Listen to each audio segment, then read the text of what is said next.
हर साल बकरा ईद पर बकरों की कुर्बानी दी जाती है। एक दिन पहले गया था मेरा पिता ईद के लिए नागौर। जैसा कि देख सकते हो अब 7 से 8 बजे के करीब हो रखे हैं और अभी अभी मेरे पिता आए हैं वहाँ से नागौर से। दोनों हाथों में किसी प्रकार का कोई बैग, कोई थैला, कुछ भी नहीं है। मीट से भरा हुआ थैला लेके तो आता है लेकिन देता कहीं और है। पैरों से चला नहीं जा रहा, एज 80 के करीब है, लेकिन जब तक मीट अपने भाइयों को, उनकी लुगाइयों को, अपनी बहू को ना दे दे तब तक उस मीट के थैले में से बहुत बड़ी मात्रा में मीट जो है अपने भाइयों की औरतों को, उनके बच्चों को देगा और थोड़ी बहुत मात्रा में जो बच जाता है वो देता है अपने बड़े बहू को। और जो खुद की लुगाई है यानी कि मेरी माँ है, उसके लिए 1 रुपए की भी चीज़ नहीं लेके आया है। कितने साल हो गए हैं ये तमाशा देखते देखते कि अपनी औरत के लिए, अपनी लुगाई के लिए कुछ भी नहीं लेके आना, ना उसको कपड़े दिला के लाना। जो आदमी अपने भाइयों के बच्चों के लिए, उनकी औरतों के लिए, अपनी बहुओं के लिए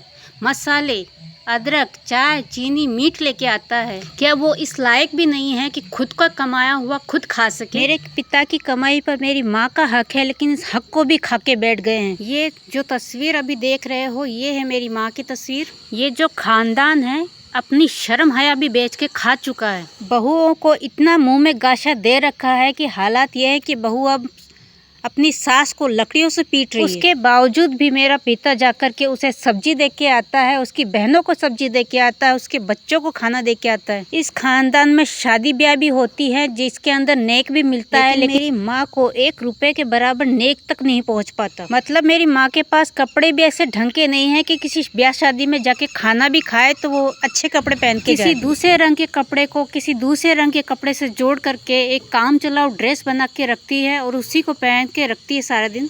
मेरे पिता की लुगाई यानी कि मेरी माँ है, लेकिन ये हक भी खानदान की कई औरतें लेके बैठ गई हैं। मतलब मेरे पिता की लुगाई बनके उनका हक छीन के बैठी है। ना तो उन औरतों को मैं बेशरम कह सकती हूँ, ना बेहया कह सकती हूँ। उनके ऊपर मुंह पे सिर्फ थूकने का मन करता है। यहाँ तक कि जिस घर में हम अभी रह रहे हैं वहाँ पर भी अपने बच्चों को भेज देती है। सबूत के तौर पर मैंने ये छोटा सा वीडियो कैप्चर किया है। इसमें साफ साफ दिख रहा है कि ये कैसे थैली के अंदर मिर्च मसाले की चीजें लेके जा रहा है। भाइयों के बच्चे चाहे दारू पीते हो, सिगरेट पीते हो, कोई फर्क नहीं पड़ता, लेकिन 10-10 रुपए के लिए यहाँ पे आना, गाड़ी के पेट्रोल का खर्चा लेना, किसी का कूलर खराब है, किसी का पंखा नहीं चल रहा, हर छोटी से छोटी चीज के लिए भी मेरे पिता को फोन करके बुलाया जाता है या पैसे मांगे जाते हैं। और मेरा पिता भी इस चीज का इतना आदी हो चुका है, मतलब उनको पैसे ना दे, वो खाना ना खा ले तब तक खुद खाना नहीं खाएगा। सबूत के तौर पे मैंने ये वीडियो रिकॉर्ड किया है जिसमें मेरा पिता खुद अपने आप से फोन करके उनको बता रहा है कि यहाँ फलानी जगह पे जीवना है, यहाँ पे फलानी जगह पे गाड़ी लेके चले जाना, पैसे मैं भर दूंगा। जब तक भाई, उनके बच्चे, उनकी लुगाया खाना ना खा तो बार बार फोन करके पूछेगा कि खाना खाया कि नहीं खाया, वापस आए कि नहीं आए। यहाँ तक कि हर 1 मिनट में फोन करके पूछेगा क्या सामान खत्म हो गया, क्या लेके आऊँ।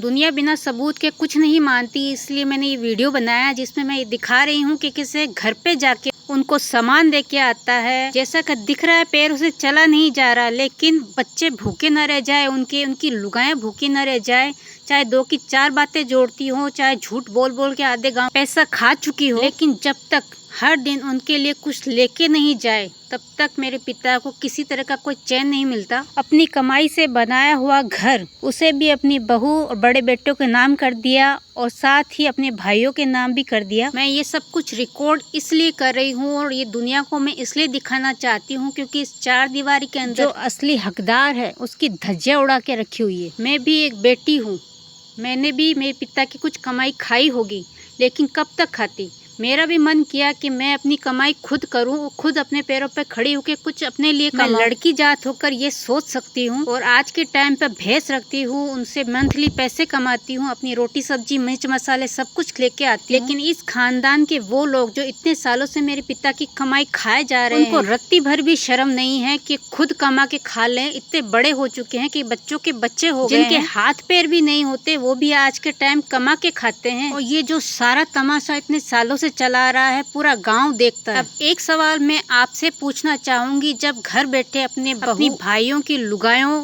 उनके बच्चों को जब ये खाना गाशे मुंह में दे के आता है तो वो ऐसा करती क्या है कि उनका दिन निकलता है अपने टाइम पास के लिए वो 2 की 4 बातें जोड़ती हैं, किसी का भी फिर किसी के नाम जोड़ देती है। लेकिन हाँ, अगर खुद के बच्चे गलत काम कर रहे हैं कहीं पे भी मुंह काला करते हों, किसी के साथ भी फिजिकल होते हों, किसी के साथ में नंगे होते हों, और यहाँ तक कि बहुएं अपने ही बहन के पति के साथ पति जैसा रिश्ता रखती हो, ये जानने के बावजूद भी मेरा पिता उन्हें फोन करता है जब तक वो खाना नहीं खा ले। क्या इस दुनिया में इस तरह का खानदान कहीं और है, या फिर मैंने इस नरक जैसे खानदान में जन्म लेके कोई पाप कर दिया है? इस खानदान से बाहर निकलने के लिए मैंने कुछ साल पहले प्राइवेट नौकरी करने की सोची, लेकिन मुझे घर के खानदान के लड़के ने इस तरीके से बेइज्जत किया, इस तरीके से मुझे नीचा दिखाया। अगर मैं प्राइवेट नौकरी करूंगी तो मेरे साथ गलत हो जाएगा। प्राइवेट नौकरी करने से सिर्फ इसलिए रोक दिया गया कि कहीं मुझे लोगों की जान पहचान ना होने लग जाए, दुनियादारी की समझ ना आ जाए। लेकिन खुद ने अगर प्राइवेट नौकरी कर रखी हो, उसकी लुगाई ने कर रखी हो, घर की दूसरी बहू ने कर रखी हो, तब उसके सामने कुछ नहीं बोलना, क्योंकि उससे उसकी इमेज घट जाएगी। और जिस लड़के की मैं बात कर रही हूँ, उसने मेरा रेप रात को कैसे किया, ये भी मैं अपने आने वाले वीडियो में जरूर बताऊंगी।